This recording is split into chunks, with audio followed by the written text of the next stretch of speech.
Okay, let's get started here. Have I mentioned that I really like this e-bike? I've put a few miles on it now, and there is a lot to like about this thing. It's a full suspension Cube 140 Stereo Pro with a Bosch battery. Now, I had an e-bike once before that was a Raleigh, had the predecessor Bosch battery to this. That's easy for me to say, not for you. So the couple of pluses there, number one is that Bosch battery was very reliable, had great range and great battery power retention. And secondarily, I can use the same charging equipment to recharge this bike, which is really handy. Like all things, you've got to prepare and do some modifications to make it truly yours. So we're going to do a couple of vlogs as we move along, and I'm going to show you what I'm up to make this Cube Stereo 140 Pro, or Cube Stereo Pro 140. I don't know. We'll look it up. To make it truly mine. So stand by. Some of the stuff could be fun. Ta-da! The first thing I got for it, these bikes don't come with kickstands, which is a bit annoying in many cases. I may yet put one on there. I know that's kind of blasphemy to the actual really tough guy mountain bike club, but it's a pain. When you take it somewhere, you have to lay it up against a hydrant or something like that and lock it up. But in the garage, you need to be able to stand it up. So I bought this simple houseware bicycle rack, 2-compartment, black. Came from Amazon. So let's open this bubby up and see what's inside. All right, so wouldn't you know it, the first thing we have is a very simple one-sheet assembly page. And then when we look inside the box itself, we have a bunch of snaky little tubes that all go together somehow to create a bike stand. So we'll pull out those snaky tubes. Here I am. I'm here. Where are you? Are you in there? We'll pull out those snaky tubes and we'll put them together and make a bike stand.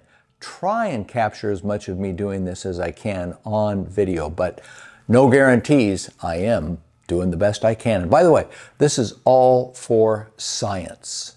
Yes, indeed. My kind of science.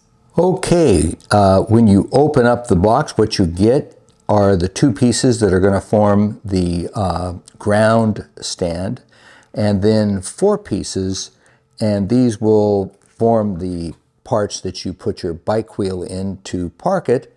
And you get 2 little rubber baby buggy bumpers. I'm not sure what they are. We'll find out directly. And a packet of nicely black anodized Phillips head screws. So the first thing we do is to put together these 2 U-shaped larger connectors. We'll get to that.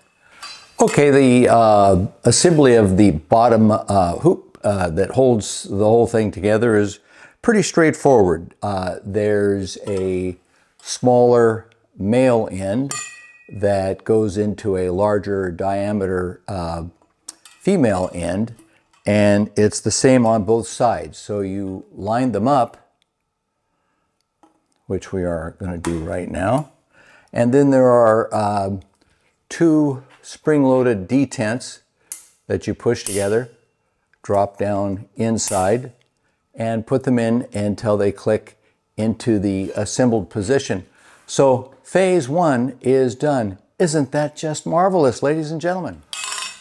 Okay, for our next stack, we're going to put the pieces that you're actually going to put your bicycle wheel into to hold the bicycle upright together with our previously assembled hoop. Pretty easy to figure out. These detents go up. So that means we want this to be this way, and it doesn't matter which way you orient these as long as they are all the same.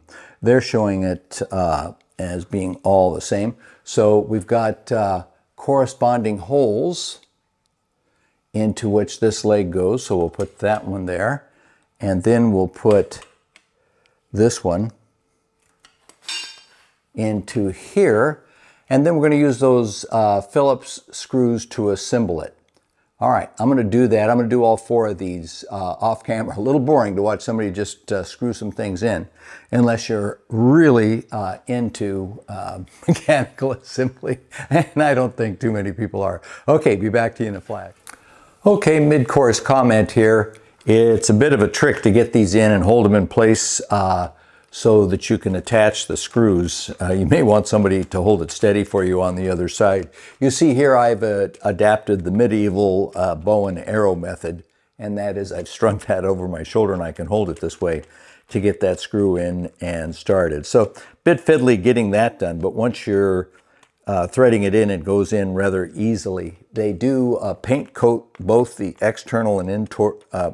They do anodize the screw, and they looks like they paint the inner side of the female thread on the other side. So it may feel like you're cross-threading it just a bit at first, but once you get it going, you know you've got it going, and it's in there pretty solid. So I'm going to do those others like I promised off video. Just a little note that is a bit fiddly to get that screw started. And voila, like 5 minutes later, there we are. We have an assembled bike stand. I found out what those rubber baby buggy bumpers were. Try and say that 3 times fast. Rubber baby buggy bumpers. I'm going to stop right there at 1. So it's put together.